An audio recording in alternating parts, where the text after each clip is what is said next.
Students, আশা করি তোমরা সবাই খুব ভালো আছো এবং খুব ভালো করে প্রিপারেশনও নিচ্ছ। তো লাস্ট ক্লাসে আমরা আলোচনা করেছিলাম ব্যাংকিং এক্সামিনেশন 2023 ভ্যাকেন্সি নিয়ে। আজকে আমরা আলোচনা করব যেটা আগের দিন অলরেডি বলেছিলাম, and this two videos were very demanding videos from you people, যেটা হলো banking exam 2023 full on strategy. তো ব্যাংকিং এক্সাম 2023 বা আমাদের ব্যাংক এক্সামিনেশনের কীরকম সিলেবাস রয়েছে, কী কী পার্ট রয়েছে, কীভাবে এগুলো যেতে পারে, overall full on strategy plus particularly ইংলিশের স্ট্র্যাটেজি, এই দুটো পার্টে কিন্তু আমরা এই ভিডিওতে আলোচনা করব। সো এই ভিডিওটা কিন্তু খুব বেশি লেন্দি হবে না, অতি অবশ্যই ভিডিওটা শেষ অবধি তোমাদের দেখতেই হবে, কারণ এই পার্ট দুটো দেখার জন্য বা দেখার পরেই কিন্তু তোমাদের ব্যাংকিং এক্সামিনেশনের প্রিপারেশনটা শুরু হবে। তো যারা প্রিভিয়াস ব্যাংকের এক্সামিনেশনের ক্লাসটা দেখোনি তারা চটপট দেখে নাও, আমি সেই ক্লাসের লিঙ্কটা ডেসক্রিপশন বক্সে এবং কমেন্ট বক্সে দিয়ে দিচ্ছি। সেখানে কিন্তু আমরা ব্যাংকিং ভ্যাকেন্সি কি কি পার্ট রয়েছে, কবে থেকে ব্যাংক এক্সাম শুরু হচ্ছে, কবে শেষ হচ্ছে, কোন মাস থেকে শুরু হচ্ছে, কোন মাসে কিভাবে এগোবো, সেই পুরো জিনিসটা কিন্তু ডিটেলিংয়ে আমি অলরেডি প্রিভিয়াস ক্লাসে আলোচনা করে দিয়েছি। তো চলো দেখা যাক। তো আমাদের ব্যাংকিং এক্সামিনেশনে ওভারঅল ঠিক এই চারটে পার্ট শুধু রয়েছে: English, quant, reasoning, general awareness.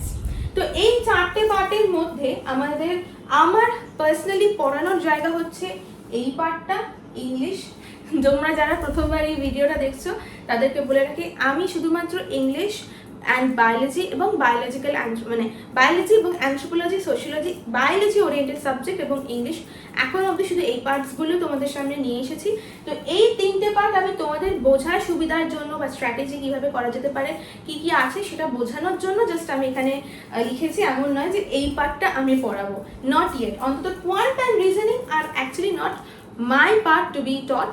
English এবং জেনারেল অ্যাওয়ারনেস কিছুটা করে আমি একটু অন্যরকমভাবে তোমাদের সামনে রিপ্রেজেন্ট করার চেষ্টা করি in the form of reels, যেখানে আমি পড়ানোর থেকেও বেশি ফোকাস করি যে তোমরা যদি পুরোনো কোয়েশ্চেনগুলো অর্থাৎ মে মাসের কোয়েশ্চেনগুলো বা এপ্রিল মাসের কোয়েশ্চেনগুলো যদি অলরেডি কমপ্লিট করে থাকো, সেটা একটা কুইক রিভিশন, শর্ট টাইম, একদম 4 to 5 সেকেন্ডসের মধ্যে রিভিশনের জন্য কোয়েশ্চেন আকার ফর্মে, কোয়েশ্চেন উইথ আনসার, এই ফর্মে আমি রিল আপলোড করি জাস্ট তোমাদের রিভিশনের জন্য। তো সেগুলো যদি তোমরা আরও বেশি চাও বা তোমরা যদি ব্যাংকিং জেনারেল অ্যাওয়ারনেস বা জেনারেল কারেন্ট অ্যাফেয়ার্স বা বেসিক নলেজ অনুযায়ী যদি তোমরা জেনারেল নলেজ কোয়েশ্চেন্স ভিডিও চাও বা ক্লাসেস চাও, আমাকে কিন্তু সেটা অতি অবশ্যই জানিও। কমেন্ট বক্সে কিন্তু লিখতে হবে তোমাদের ডিমান্ডিং পার্টগুলো কি। আমি যতটা তোমাদের কাছ থেকে খোঁজ পেয়েছি, তোমরা যারা আমাকে হোয়াটসঅ্যাপ করেছো বা ফোন করেছো বা বিভিন্ন জায়গায় জানিয়েছো যে ম্যাম আমাদের ব্যাংকিং প্রিপারেশন শুরু হচ্ছে না, কোনো আইডিয়া নেই, কিছু বুঝতে পারছি না, সেখানে একটু ফ্রি ক্লাসেস হলে ভালো হয়। তো সেই জন্য কিন্তু এই নতুন ইনিশিয়েটিভটা নেওয়া, এবং এটাও বলে রাখি পুরোটাই কিন্তু ফ্রি, পুরোটাই ইউটিউবে, এবং এবার থেকে কিন্তু রেগুলার লাইভ ক্লাসেস আসা শুরু হচ্ছে, যেটা এতদিন রেকর্ডেড ভিডিও ছিল। কারণ তোমাদের সকলের এত ভালোবাসা, আশীর্বাদ, সমস্ত কিছু মিলিয়ে আই এম রিয়েলি ওভারওয়েলমড। কারণ আমি ভেবেছিলাম 300 সাবস্ক্রাইবার কভার আপ হওয়ার পরে আমি লাইভ ক্লাসেস শুরু করবো, বাট আমি দেখলাম 200 হওয়ার আগেই তোমরা অনেকেই আমাকে লাইভ ক্লাসেসের কথা বলেছো, and finally I am heading towards taking live classes. তো লাইভ ক্লাসেস কিন্তু ইংলিশে থাকছেই। তো অলরেডি ইংলিশের PYQ, SSC এবং সাইমালটেনিয়াস মাল্টিপল এক্সামিনেশনের PYQ এর তো আমাদের লাইভ সেশন চলছে, এবং তার সঙ্গে নতুন যে SSC CGL এক্সপ্রেস যেটা শুরু হয়েছে, যেটার পরীক্ষা কিন্তু জুলাই মাসে, সেই SSC এক্সপ্রেসের PYQ কিন্তু এভরিডে প্র্যাকটিস হচ্ছে, এবং তার সঙ্গে শুরু হচ্ছে নতুন একটা প্রচেষ্টা ব্যাংকিং। তো তোমরা যদি ব্যাংকিংয়েরও ফুল ফ্রি ইংলিশ কোর্স চাও, সেটাও কিন্তু আমাকে অতি অবশ্যই জানিও। আমি কিন্তু তোমাদের সামনে ব্যাংকিংয়েরও full on preparation for English নিয়ে আসতে পারি যদি তোমরা চাও। ওয়েল, তাহলে দেখে নেওয়া যাক। তো আমাদের ইংলিশ, কোয়ান্ট, রিজনিং আর জেনারেল অ্যাওয়ারনেস এই চারটে ভাগ আছে। ইংলিশে আমি একটু পরে আসি, এই চারটে প্রথমে এই তিনটে ভাগে আসি। সবার প্রথমে ডিসকাস করবো অ্যাবাউট কোয়ান্ট। কোয়ান্টের মেজর দুটো ভাগ আছে, ডিআই এবং অ্যারিথমেটিক। আচ্ছা, কত মাস ধরে প্রিপারেশন করব বা প্রিপারেশনের সময় আমাদের হাতে কতটা রয়েছে, সেই সমস্ত বিষয় লাস্ট ক্লাসে আমি অ্যানালাইজ করে বুঝিয়ে দিয়েছি, তাই সেই জন্য আর সেটার ডিটেলিংয়ে যাচ্ছি না। আমাদের হাতে কিন্তু খুব বেশি হলে 4 থেকে 5 মাস সময় রয়েছে ফর প্রিপারেশন, এবং লাস্ট 2 মাস ফর রিভিশন, পরপর যে পরীক্ষাগুলো রয়েছে সেই জন্য। তো এই 4-5 মাস জুড়ে কিন্তু আমাদেরকে প্রত্যেক দিন ডিআই পড়তে হবে। Each and every single day. প্রতিদিন আমাদের ডিআই করতে হবে, কোনো একদিন বাদ দিলে কিন্তু চলবে না। সো ডিআই প্রিপারেশন, ডিআই এর পড়াশোনা, ডিআই এর সমস্ত রকমের মাল্টিপল প্রিপারেশন কিন্তু আমাদের এভরিডে করতে হবে। সো আমি লিখে দিচ্ছি সেই পার্টগুলোর জন্য যেটা আমাদের রোজ দরকার। নেক্সট আসছে অ্যারিথমেটিক। অ্যারিথমেটিকের আন্ডারে তোমরা অলরেডি জানো, এটা একদম বেসিক নলেজ, যে কোনো কম্পিটিটিভ এক্সামের বা গভর্নমেন্ট কম্পিটিটিভ এক্সামের ক্ষেত্রে এই জিনিসটা হয়। অ্যারিথমেটিকের আন্ডারে যে পার্টগুলো থাকে, mixture, proportion, speed and test, এই পার্টগুলো প্রতিদিন একটা করে টপিক চুজ করো, যে আজকে আমি মিক্সচার করব, আজকে আমি রেশিও এন্ড প্রপোর্শন করব, আজকে আমি স্পিড ভেলোসিটি করব। প্রতিদিন ইন্ডিভিজুয়ালি একটা করে টপিক বা একটা করে চ্যাপ্টার চুজ করো এবং একদিনে একটা করে গ্রামার চ্যাপ্টার কভার বা শেষ করার চেষ্টা করো। তাহলে আমরা প্রতিদিন একটা করে ম্যাথস চ্যাপ্টার, মানে গ্রামার বলে বলে অভ্যস্ত হয়ে গেছে, সো সরি, একটা করে ম্যাথস চ্যাপ্টার আমরা ইন্ডিভিজুয়ালি ধরবো। সেটা আগে চক আউট করে নাও, যে আজকে 1 জুন আমি স্পিডের ভেলোসিটির অঙ্ক করবো, 2 জুন আমি মিক্সচারের অঙ্ক করবো, 3 জুন আমি রেশিও প্রপোর্শনের অঙ্ক করবো। এরকম করে নিজেদের মধ্যে একটা স্ট্র্যাটেজি করো, কিভাবে কোয়েশ্চেন আনসারগুলো করবে সেটা আমি বলছি। তো এইভাবে অ্যারিথমেটিকটা আমাদের টোটাল যে কটা টপিক রয়েছে ততগুলো টপিক ইনটু দিন এইভাবে করবে। এবারে কথা হচ্ছে আমরা কিভাবে করব, দিন দেখে করব না ইয়ার দেখে করব না টপিক দেখে করব না চ্যাপ্টার দেখে করব, সেটা আমি আসছি। আমি পুরোটা বলে নিই, এবার কিভাবে এগোবো সেটা আমি ওভারঅলটা একবারে নিচে লিখে বোঝাচ্ছি। আচ্ছা, রিজনিং এ আসছি। পাজলস অ্যান্ড টপিকস দুটো পার্টই রয়েছে এখানে। যতটা না আমাদের মানে মুখস্থর তো কোনো গল্পই নেই, এই দুটো পার্টে তো মুখস্থর ব্যাপার নেই। একটু যদি মুখস্থর বা একটু না বেশ অনেকটাই মুখস্থর যদি কোনো ব্যাপার থাকে, সেটা হচ্ছে একমাত্র জেনারেল অ্যাওয়ারনেস। এইটা কিন্তু ভীষণ খাটাবে, স্পেশালি এই পার্টটা। তো এখানে আসার আগে রিজনিং এর পার্টটা শেষ করে নিই। পাজলস অ্যান্ড টপিকস, ইন্ডিভিজুয়ালি প্রতিদিন একটা করে টপিক আমাদেরকে ধরতে হবে। পাজলস হতা है এভরিডে এবং টপিকস হতা है এভরিডে। কারণ আমাদের কাজ কিন্তু কনসেপশন বিল্ডিং যদি না হয় তাহলে কিন্তু কোনোভাবেই এগোতে পারবো না। সো কনসেপশন বিল্ডিং এর জন্য এভরিডে প্র্যাকটিসটা কিন্তু ভীষণ জরুরি। সো রিজনিংও আমাদের ডিআই এর মতোই এভরিডে করব, ইন্ডিভিজুয়াল টপিক ধরে ধরে। একসাথে সব নিয়ে খিচুড়ি পাকাবো না। খিচুড়ি কখন পাকাবো? লাস্ট 2 মাসে, প্রথম 5 মাস বা প্রথম 4 মাস টানা গ্রামার চ্যাপ্টার ধরে কিন্তু আমরা পড়বো। গেল রিজনিং এর পার্ট। আমি পরে আবারও বলছি, এই 3টে পার্ট বলে নি, তারপরে আবার বলছি কিভাবে পড়বো, মানে কোয়েশ্চেন পেপারটা কিরকম ওয়েতে সলভ করবো। Next we have general awareness. তার দুটো পার্ট রয়েছে। একটা হচ্ছে আমাদের current affairs part, CA stands for current affairs, and business affairs বা বিজনেস অ্যাওয়ারনেস। তো এই দুটো পার্টে কিন্তু আমাদের পরীক্ষার জন্য ভীষণ দরকারি, ব্যাংকিং এক্সামিনেশনের জন্য। রাদার কারেন্ট অ্যাফেয়ার্স তো এই ভদ্রলোক তো সব পরীক্ষার জন্যই দরকারি। এমন কোনো সরকারি চাকরির পরীক্ষা নেই যেখানে কারেন্ট অ্যাফেয়ার্স লাগে না বা জেনারেল নলেজ লাগে না। সো কারেন্ট অ্যাফেয়ার্স প্রতিটা পরীক্ষাতেই লাগছে। এক্সট্রা ফর ব্যাংকিং প্রিপারেশন হচ্ছে দিস বিজনেস অ্যাওয়ারনেস বা বিজনেস অ্যাফেয়ার্স। তো এই পার্টটা কিন্তু আমাদের পড়তে হবে এবং এখান থেকে কিন্তু মানে কারেন্ট জেনারেল অ্যাওয়ারনেসের মেজরিটি কোয়েশ্চেন বা বিজনেস অ্যাওয়ারনেস বা বিজনেস অ্যাফেয়ার্স থেকে আসে। মানে আমরা এটাকে 50-50ও বলতে পারি বা 49-51ও কিন্তু বলতে পারি। 6CA 49 and BA 51। তো তাহলে বুঝতেই পারছো এই পার্টটা কতটা জরুরি। এটাই কিন্তু ব্যাংকিং এক্সামিনেশনের ক্ষেত্রে একটা স্পেশাল বা এক্সেপশনাল পার্ট, যেটা একমাত্র এই পরীক্ষার ক্ষেত্রে সব থেকে বেশি পরিমাণে লাগে। ইউপিএসসি বা এসএসসি যে কোনো পরীক্ষার ক্ষেত্রেই লাগতে পারে, কিন্তু ব্যাংকিং এক্সামিনেশনের ক্ষেত্রে এটা কিন্তু মাস্ট আসবেই। হলো, এবারে আসছি ইংলিশে। আমাদের মেজরলি দুটো পার্ট রয়েছে, অবজেক্টিভ এবং ডেসক্রিপটিভ। অবজেক্টিভের আন্ডারে আমাদের গ্রামার, ভোক্যাব এই পার্টগুলো আছে, যেটা আমি এই পুরোটা বুঝিয়ে নেওয়ার পরে আবারও আরেকটু ডিটেলিংয়ে বোঝাবো। আর ডেসক্রিপটিভে তো রিটেন পার্ট আছে জানি আমরা। ডেসক্রিপটিভের আন্ডারে আমাদের letter writing, essay writing, report writing এই পার্টগুলো থাকে। তো এই রয়েছে আমাদের ইংলিশের পার্ট। এবারে আমি তোমাদের কিছু ডুজ অ্যান্ড ডোন্টস বলবো এবং কোনভাবে বা কিভাবে এগোবো সেই জিনিসটা বলছি। আচ্ছা, ডুজ লিখছি আমি এই দিকে এবং এই পাশে লিখছি ডোন্টসগুলো। তো ডোন্টসের জন্য আমি একটা ক্রস দিচ্ছি। ওয়েল, আশা করি দেখতে পাচ্ছ, আমি জানি আমার কাছে স্মার্ট বোর্ড বা ডিজিটাল বোর্ড নেই। I have to fit in, I have to manage in this way in this board, but I can tell you people, হয়তো সেট আপটা খুব স্মার্ট রিচ নয়, কিন্তু যেটা বলছি, যে নলেজটা বা স্ট্র্যাটেজিটা বলছি, সেটা কিন্তু অনেক ভালো বড় বড় স্মার্ট বোর্ডওয়ালা মানুষের মতোই রিচ, এইটুকু বলতে পারি। বা এটাও বলতে পারি, এই স্ট্র্যাটেজি শুনে বা এই স্ট্র্যাটেজি ফলো করে কিন্তু তোমরাও সেই স্মার্ট বোর্ডওয়ালা চ্যানেলের মতোই কিন্তু রিচ সংস্থা নিজেরাও তৈরি করে নিতে পারো। সো হয়তো মানে এই সংস্থাপনাটা বা প্রেজেন্টেশনটা হয়তো not so rich, but I can definitely tell you যে এই নলেজটা বা এই স্ট্র্যাটেজি যেগুলো বলছি বা যা যা বলি বা যা যা পড়াই বা শেখাই, সেগুলো কিন্তু ডেফিনেটলি ভীষণ জরুরি, ভীষণভাবে দরকারি। ওকে, তো আসছে এবারে ডুস এবং ডোন্টসে। কি হচ্ছে এখানে? সবার প্রথমে আমাদের যেটা মাথায় রাখতে হবে হচ্ছে, প্রিলিমস করে নিই, পাস করি, তারপরে মেন্সের জন্য পড়বো, বা আগে যদি পাস করতে পারি তবে মেন্সের জন্য পড়বো। আগে তো প্রিলি কমপ্লিট করে তারপর দেখা যাবে মেন্সে কি হবে। কোনো দিন করবে না। তাহলে ডুসের প্রথম জিনিস কি? প্রিলি প্লাস মেন্স, যেটা আমি আগের ভিডিওতেও বলেছিলাম। এটা কিন্তু WBCS এর অপশনাল নয় যে হাতে একটু সময় পাবে। ব্যাংক এক্সামিনেশনের সব থেকে সুবিধা এবং অসুবিধার জায়গা একটাই, তাড়াতাড়ি এক্সামগুলো হয়, এবং আমার মনে হয় সেটা খুব ভালো, কারণ রিক্রুটমেন্ট তাড়াতাড়ি হয়। তো তাড়াতাড়ি যদি রিক্রুটমেন্ট পেতে হয়, তাড়াতাড়ি যদি হাতে পয়সা পেতে হয়, হাতে চাকরি পেতে হয়, বিয়ে করতে হয়, তার জন্য তো ডেফিনেটলি তাড়াতাড়ি আমাদের সিলেবাসও শেষ করতে হবে, তাড়াতাড়ি পড়তে তো হবে। সো পাস করে নিই, তারপরে মেন্স করবো, এটা করলে কিন্তু হবে না।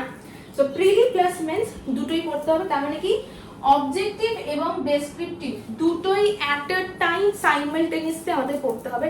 একটা পড়ে নিয়ে আরেকটা পড়ি, এটা করলে কিন্তু চলবে না, প্রথম জিনিস। দ্বিতীয় জিনিস, কিভাবে পড়বো?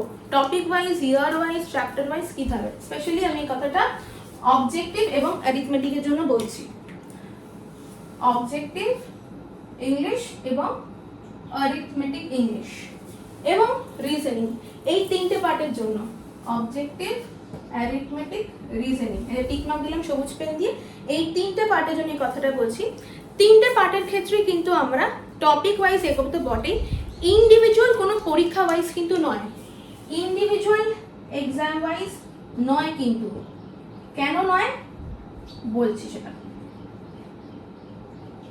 ইন্ডিভিজুয়াল এক্সাম ওয়াইজ মানে কি, আমাদের হয়তো দেখা গেল এখন SBI চলছে, সামনের মাসে SBI আছে, শুধু SBI এর কোয়েশ্চেনগুলো সলভ করে ফেললাম। SBI এর অবজেক্টিভ ইংলিশ, SBI এর প্রিলিজ ইংলিশ, SBI এর অ্যারিথমেটিক, SBI এর যা যা এসছে সেগুলো সলভ করে ফেললাম। একদম এই জিনিসগুলো কিন্তু করবে না, এইগুলো কিন্তু মেজর ভুল হওয়ার জায়গা। তাহলে আমাদের কি করতে হবে? সবার প্রথম জিনিস যেটা মাথায় রাখতে হবে সেটা হচ্ছে, প্রতিটা এক্সামকে একটা টাইম কভার আপ করতে হবে। মানে ধরো অ্যারিথমেটিকের কথা বলছি, অ্যারিথমেটিকের আন্ডারে ধরো আমরা মিক্সচারের উপরে কোনো প্রবলেম বা মিক্সচার চ্যাপ্টারটাকে ধরো ফর এক্সাম্পল 5th জুন আমি ডিসাইড করলাম মিক্সচারের সমস্ত প্রবলেমস করবো। যখন যেই চ্যাপ্টারটা নিয়ে বসবে সেই সময় বা সেই দিন কিন্তু পুরো পার্টটা শেষ করবে। আজকে একটু করলাম, বাকি 5টা কালকে করবো, কোনো দিন করবে না। এটা করলে কিন্তু জীবনের সব থেকে বড় ভুলটা করবে। যখন যেই চ্যাপ্টারটা নিয়ে বসছো তখন সেই চ্যাপ্টারটাকে কন্টিনিউয়াস শেষ করে তারপরে পরের দিনের জন্য পরের চ্যাপ্টার রাখছো। সো সেই জায়গায় দাঁড়িয়ে ধরো 5th জুন আমরা ডিসাইড করলাম অ্যারিথমেটিকের আন্ডারে একটা পার্ট মিক্সচার কভার আপ করছি। সো সেই পার্টটা আমরা কিভাবে এগোচ্ছি, যে কটা পরীক্ষা রয়েছে আমি আগের ভিডিওতে অলরেডি বলে দিয়েছি আমাদের কি কি পরীক্ষা রয়েছে। ওই 7টা পার্ট 7টা ভিডিও যেটা রয়েছে ওটা কিন্তু ভীষণ জরুরি। প্রত্যেকটা ভিডিও প্রত্যেকটা এক্সামের PYQ করতে হবে। IBPS PO, IBPS clerk, SBI PO, SBI clerk, RRB, প্রত্যেকটা পার্ট করতে হবে। তার মানে কি আমাদের কিন্তু হলিস্টিক এক্সাম বা সবকটা এক্সাম ওয়াইজ করতে হবে। অল এক্সাম কোয়েশ্চেন্স বা অল এক্সাম PYQ, আমি এইভাবে লিখছি, আশা করি তোমরা বুঝতে পারছো। প্রতিটা এক্সামের PYQ আমাদের করতে হবে, শুধু একটা এক্সামকে কেন্দ্র করে চলতে হবে না, কারণ আমাদের ফোকাস কিন্তু একটা বা দুটো এক্সাম না, বা আমাদের ফোকাস কিন্তু এক্সাম না বা এক্সামের সিলেবাস বা এক্সামের PYQ না। আমাদের ফোকাস হচ্ছে কনসেপশন বিল্ডিং। কনসেপশন বিল্ডিং যদি ভালো থাকে, কনসেপশন বিল্ডিং যদি স্ট্রং থাকে, কনসেপ্ট যদি আমাদের ফার্ম থাকে, তাহলে সেটা SBI হোক, আরবিআই হোক বা আমাদের WBCSC হোক বা SSC হোক বা UPSC হোক, যে কোনো পরীক্ষা যে কোনো কিছু কিন্তু আমরা ক্র্যাক করতে পারি। ফরম্যাট চেঞ্জ হয়, আমি যে কথাটা কিন্তু আগের দিনও বললাম, আগের ক্লাসেও বলেছি তোমাদের, হয়তো তোমরা খেয়াল করেছো, ফরম্যাট বিভিন্ন পরীক্ষা চেঞ্জ হয় কিন্তু বেসিক সিলেবাসটা কিন্তু মেজরিটি ক্ষেত্রে সেম, 70 to 80% সেম, 20% হয়তো অ্যাডিশনাল হতে পারে। যেমন এই ক্ষেত্রে ব্যাংকিং এর ক্ষেত্রে এই বিজনেস অ্যাফেয়ারটা হচ্ছে অ্যাডিশনাল, আসবেই। তার মানে এই নয় যে এসএসসির ক্ষেত্রে আসবে না, ওখানেও আসতে পারে, তার সঙ্গে আরো পার্ট রয়েছে, বাট এখানে জেনে গেলাম এটা আমার সুবিধার জায়গা যে এটা অতি অবশ্যই আসবেই।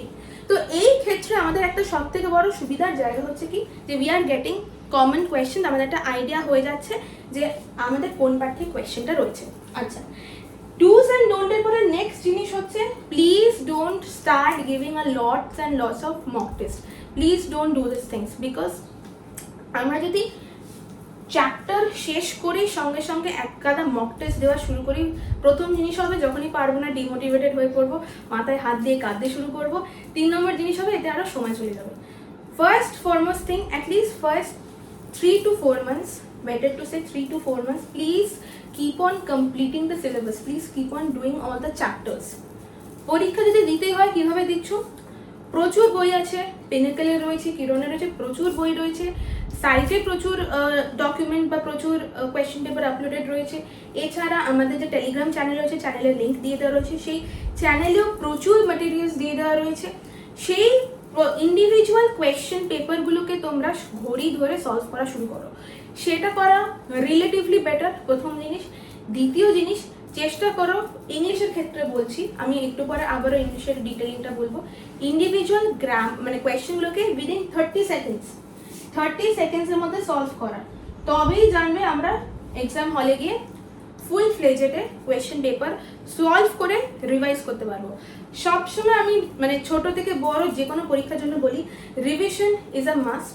রিভিশনের জন্য কিন্তু অনেকে আমরা ভাবি একবার পেরে দিয়ে গেলাম, একবার উত্তর টিকমার্ক মেরে গেলাম, ব্যাস গল্প শেষ হয়ে গেল।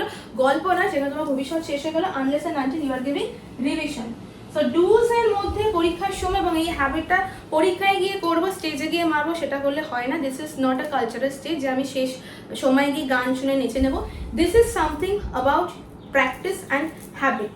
সো এই হ্যাবিটটা স্টার্ট করো ফ্রম ডে 1, যেখানে ইন্ডিভিজুয়াল গ্রামাটিক্যাল কোয়েশ্চেন যখন সলভ করছো, you have to read the question, read the option and solve it within 30 seconds. 30 সেকেন্ডে করো, এখন থেকে হ্যাবিট করা শুরু করো, সেটা 40 সেকেন্ড 50 সেকেন্ডস হবে। সময়ের সাথে সাথে যত তুমি প্র্যাকটিস করবে, সেন্টেন্স কমন হবে, কোয়েশ্চেন্স কমন হবে সব ক্ষেত্রেই, এবং তারপরে গিয়ে পুরো পেপার যখন তোমার করা হয়ে যাবে, তারপর তুমি রিভাইজ করো। আর একটা মেজর ভুল আমরা পরীক্ষার ক্ষেত্রে কি করে থাকি, সঠিক উত্তর বুঝতে পারলাম বা সেন্টেন্স ইমপ্রুভমেন্ট বা স্পটিং এরারে কি হবে বুঝতে পারলাম, ABCD বা 1 2 3 4 এর ক্ষেত্রে ভুল অপশনটা চুজ করে বাড়ি চলে এলাম। প্লিজ মেক শিওর দ্যাট সেন্টেন্সের শুরুর দিকে ভুল আছে মানে সেটা অপশন নাম্বার 1, আর সেন্টেন্সের শেষের দিকে ভুল আছে মানে সেটা অপশন নাম্বার 4, এটা কিন্তু নয়, যেটা মেজরিটি ক্ষেত্রে ইচ্ছাকৃত ট্রিকি করে দেওয়া হয়। রিসেন্টলি কিন্তু এই জিনিসটা খুব করা হচ্ছে, এবং ম্যাক্সিমাম স্টুডেন্টরা মানে পরীক্ষা দিয়ে আসার পর এটাই বলে, যা এটা তো আমি খেয়াল করিনি। সো রিভিশন, আর for revision is a must. Please make sure individual টপিকগুলো কিন্তু তোমরা পড়ছো, এবং 2 সপ্তাহ 3 সপ্তাহ আগে যেটা পড়ছো সেটা যেন তারপরে তোমরা রিভাইজ করছো। একবার পড়লাম 5 মাস পরে গিয়ে রিভাইজ করবো, এটা করলে কিন্তু হবে না। নো ম্যাটার তুমি কত বড় এক্সাম ক্র্যাক করে আসো না কেন, রিভিশন করতে হবে about the regarding the chapters after 2-3 weeks. Only then and there এই পার্টগুলো আমাদের শেষ হচ্ছে, এবং প্রতিটা গ্রামার চ্যাপ্টারকে আমরা ফোকাস করে, প্রতিটা কোয়ান্টিটিভ ডিআই এবং অ্যারিথমেটিক চ্যাপ্টারগুলোকে ফোকাস করে, রিজনিং এর পাজলস এন্ড টপিকস এবং জেনারেল অ্যাওয়ারনেসের সিএ এবং বিএ, এই এতগুলো টপিক ফোকাস করে প্রতিটা এক্সাম তখন গিয়ে ক্র্যাক হবে।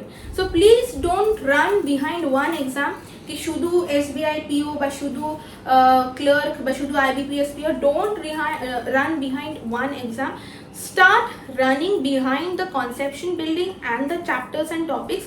This will help you to get your ranking for any examination. শুধু ব্যাংক বলে নয়, for any examination, এটা পার্টিকুলারলি আমি ব্যাংকের স্ট্র্যাটেজি বললাম তাই। ওকে, সো এবারে আমরা দেখবো আমাদের ইংলিশের যে বেসিক স্ট্র্যাটেজি বা basic skimming for bank examination রয়েছে সেটা। তো যে কোনো পরীক্ষার ক্ষেত্রে আমরা জানি প্রিলি আর মেন্স দুটো পার্ট থাকে, এবং মেন্সে ইউজুয়ালি ডেসক্রিপটিভটা থাকে আর প্রিলিতে গ্রামাটিক্যাল পার্টটা থাকে। এদের ব্যাপারটা একটু অন্যরকম। কিরকম? ব্যাংকিং এক্সামিনেশনের ক্ষেত্রে ইংলিশের দুটো পার্ট রয়েছে, একটা হচ্ছে অবজেক্টিভ, একটা হচ্ছে ডেসক্রিপটিভ। কিন্তু এখানে মজার বিষয় আছে, ডেসক্রিপটিভটা কিন্তু সব ক্ষেত্রে নেই। তো যারা তোমরা একটু রাইটিং লিখতে ভয় পাও বা মনে হয় রাইটিংয়ে প্রচুর ভুলভ্রান্তি করে ফেলি, বা ক্রিয়েটিভ থট আসছে না, মাথায় আসছে না কীরকমভাবে লিখবো, কীভাবে গল্প বানাবো, কারণ জীবনটাই গল্প হয়ে গেছে, বুঝতে পারছে না, প্লট মাথায় আসছে না, তো তাদের জন্য বলে রাখি ডেসক্রিপটিভটা কিন্তু শুধুমাত্র পিও এক্সামের জন্যই।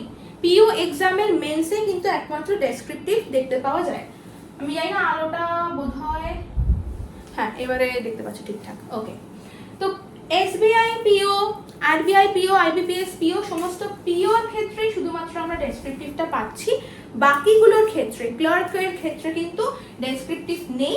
এই অবজেক্টিভের পার্টটাই আবার রিপিট হচ্ছে ফর মেন্স। এই অবজেক্টিভের পার্টটাই আবার রিপিট হচ্ছে for mains, for IBPS clerk, SBI clerk, এই পার্টগুলো শুধুমাত্র পিওর জন্যই কিন্তু ডেসক্রিপটিভটা দরকার। এটা হচ্ছে একটা basic understanding.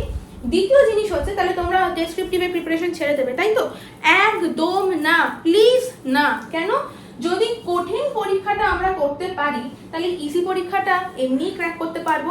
Always go for the difficult one. তাই বাকিগুলোর তুলনায় পিও অনেকটা বেশি ডিফিকাল্ট দ্যান ক্লার্ক, না আইবিপিএস এর ক্ষেত্রে হোক বা এসবিআই এর ক্ষেত্রে হোক। আমাদের মেইন টার্গেটটা রাখছি পিওকে, কারণ পিও সবার উপরে রয়েছে।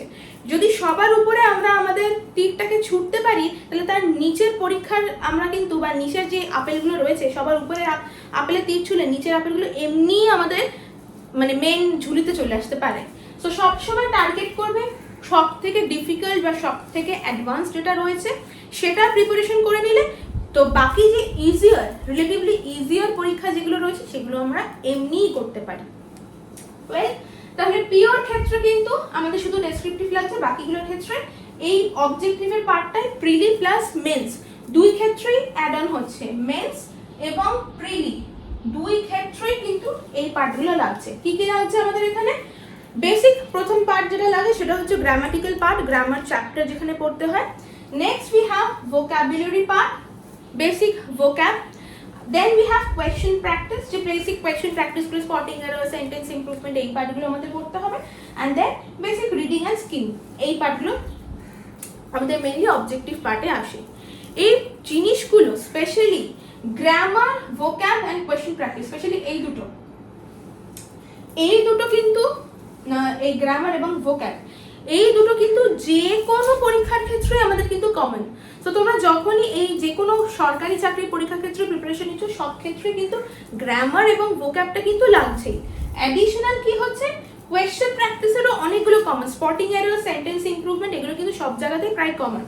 এক্সেপশনাল কয়েকটা ফরম্যাট, হাতে গুনে কয়েকটা ফরম্যাট অ্যাড অন হয়, বাদ বাকি কমন। আর থাকছে রিডিং অ্যান্ড স্কিমিং, যেটা একটু অন্যরকম লাগলেও লাগতে পারে, কারণ এইটা হয়তো পরীক্ষা টু পরীক্ষা ডিপেন্ড করে, এক্সাম টু এক্সাম ডিপেন্ড করতে থাকে। তো আমাদের বেসিক ইংলিশে ব্যাংকিং এক্সামিনেশনের বেসিক ইংলিশ হচ্ছে এই পুরো পার্টটাকে কেন্দ্র করে। তার মধ্যে এই গ্রামার চ্যাপ্টারের পার্টের অলরেডি ডিটেইলড ক্লাসেস কিন্তু তোমরা অলরেডি পাচ্ছ, যেটা প্লেলিস্টে রয়েছে। তোমরা এসবি ফর স্টুডেন্টস এই চ্যানেলেরই প্লেলিস্টে চলে যাবে, ইংলিশ প্লেলিস্ট, ইংলিশ নামক যে প্লেলিস্টটা রয়েছে সেটা ক্লিক করবে। তার আন্ডারে ডিটেলসে তোমরা গ্রামাটিক্যাল চ্যাপ্টারের এক্সেপশনাল রুলসগুলো পাচ্ছ। আচ্ছা, এখানে একটা কথা বলে রাখি, আমরা অনেকেই ভাবি গ্রামারের তো শুধুমাত্র 120 রুলস পড়লেই হয়ে যাবে। আমরা ইউজুয়ালি ভাবি 120 বা 60 এই দুটো পড়লে হয়ে যাবে। এই ভুলটা প্লিজ করো না। 60 বা 120 রুলস পড়লেই ইংলিশ বা ইংলিশ গ্রামার কিন্তু দাঁড়ায় না। গ্রামার, ভোক্যাব বা রিডিং, রাইটিং বা ডেসক্রিপটিভ যে কোনো ক্ষেত্রেই আমাদের মেন কোন পার্টে ফোকাস করতে হবে? We have to focus on exceptional rules.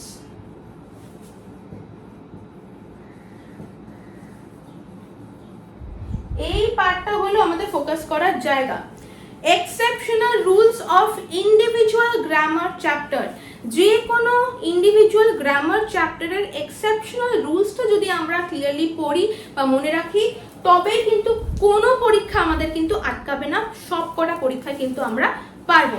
তাহলে এই এক্সেপশনাল রুলসটা আমাদের পড়তে হবে, তবেই আমাদের গ্রামার কিন্তু তৈরি হয়ে যাচ্ছে। রইল বাকি কোয়েশ্চেন প্র্যাকটিস, যেটা অলরেডি ভিভিডলি আমি তোমাদের সাথে করছি, প্লাস লাইভ ক্লাসে তো আছে।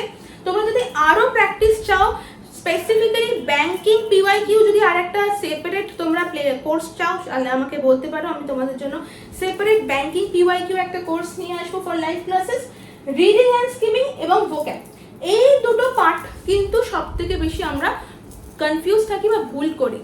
তোমরা যদি ভোক্যাবুলারি এবং রিডিং অ্যান্ড স্কিমিং এই দুটো পার্ট ওরিয়েন্টেড লাইভ ক্লাসেস বা সেপারেট কোর্স চাও, বা ব্যাংক এক্সামিনেশন ওরিয়েন্টেড এই পুরো পার্টটাকে কেন্দ্র করে objective, descriptive, grammar, vocab, question practice, reading, skimming এই পুরো পার্টটাকে ওরিয়েন্ট করে তোমরা যদি লাইভ ক্লাসেস বা free full English course on YouTube চাও, তাহলে তার জন্য কিন্তু তোমাদেরকে আমাকে কমেন্ট করতে হবে, জানাতে হবে। যদি তোমরা আমাকে জানাও তবেই আমি বুঝতে পারবো তোমাদের চাহিদাগুলো কি। তাহলে তোমাদেরকে তোমাদের রিকোয়ারমেন্টগুলো জানাতে হবে আমাকে, তাহলে কিন্তু আমি তোমাদের জন্য লাইভ ক্লাসেস নিয়ে আসবো। আমি কিন্তু ফুল অন রেডি তোমাদের জন্য ক্লাসেস নিয়ে আসার জন্য। এবার তোমরা যদি না পারো তাহলে তো হবে না। তাহলে তোমাদেরকে প্রমিস করতে হবে আমরা ফুল ফ্লেজেড এই 7টা মাস ভালো করে পড়বো। এই 7 মাসে কোনো খামতি রাখবো না, কোনো ঘাপলা করবো না, কোনোভাবে সময় নষ্ট করবো না, সেটা খেলা করে হোক, প্রেম করে হোক, যে করে হোক। হ্যাঁ, এটা তার মানে এটা নয় যে প্রেম করলেই সবসময় পরীক্ষায় বিঘ্ন ঘটে, তা কিন্তু একদমই নয়। নিজেরা কোনোভাবে আমরা ডিমোটিভেটেড বা ডিস্ট্রাক্টেড হব না। যখনই দেখবে ডিমোটিভেটেড বা ডিস্ট্রাক্টেড হচ্ছে, ইমিডিয়েটলি কন্ট্যাক্ট করবে আমার সঙ্গে। আমি আমার তরফ থেকে ফুল অন তোমাদেরকে পাম্প আপ করার চেষ্টা করবো, প্রেশার দিয়ে, মানে সেই অর্থে প্রেশার দেওয়া নয়, তোমাদেরকে ফুল অন মোটিভেট করার চেষ্টা করো, তাতে তোমরা কিন্তু আবারও সেই যজ্ঞের ঘোড়ার মতো আসল ব্যাটলফিল্ডে চলে আসতে পারো। তোমরা হয়তো অনেকেই ভাবছো এই পার্টগুলো, এত পার্ট মনে রাখতে হবে, আমরা কি সত্যি চান্স পাবো? আরে 45,000 40,000 উপর ভ্যাকেন্সি, তার মধ্যে একটা র্যাঙ্কে তোমার হবে না? এত মানুষের হচ্ছে, তোমার কি একটা র্যাঙ্ক হবে না? সব থেকে মজার বিষয় হচ্ছে এত ডিফিকাল্ট কিন্তু এটা অ্যাকচুয়ালি নয়, দেখতে এরকম লাগছে, কারণ এই সিলেবাসের থেকে ডাবল ট্রিপল সিলেবাস WBCS আর SSC-তে, সেই তুলনায় ব্যাংকিংয়ের সিলেবাসটা কিন্তু ছোট, সিম্পল। তাহলে তার জন্য কি করতে হবে? প্রিপারেশন করতে হবে, পড়াশোনা করতে হবে। তাহলে তোমরাও প্রমিস করবে, ওথ নাও, পণ নাও, ঠান নাও মনে মনে যে হ্যাঁ আমরা এবারে পড়বো, আমরা এবারে পারবো। গত বছরও কিন্তু আমার প্রচুর স্টুডেন্ট ব্যাংক এক্সামিনেশন ক্র্যাক করেছে, তারা খুব ভালো নম্বর নিয়ে ভালো পজিশনে রিসাইড করেছে, রিক্রুটমেন্ট হয়েছে। এই বছরেও কিন্তু তোমাদেরকে সেটা অতি অবশ্যই পারতেই হবে। তো তার জন্য ফলো করো SD ফর স্টুডেন্টস, এবং তোমাদের যা যা রিকোয়ারমেন্ট রয়েছে সেই সব বিষয় নিয়ে আমার সঙ্গে আলোচনা করতে পারো, জিজ্ঞাসা করতে পারো, বুঝতে পারো। আমি সমগ্র দিক থেকে সমস্ত যত রকমভাবে সম্ভব তোমাদেরকে হেল্প করার জন্য কিন্তু ফুল অন রেডি। তাহলে দেখা হচ্ছে ব্যাটলফিল্ডে, ঠিক তো? পড়াশোনা করতে থাকো কিন্তু।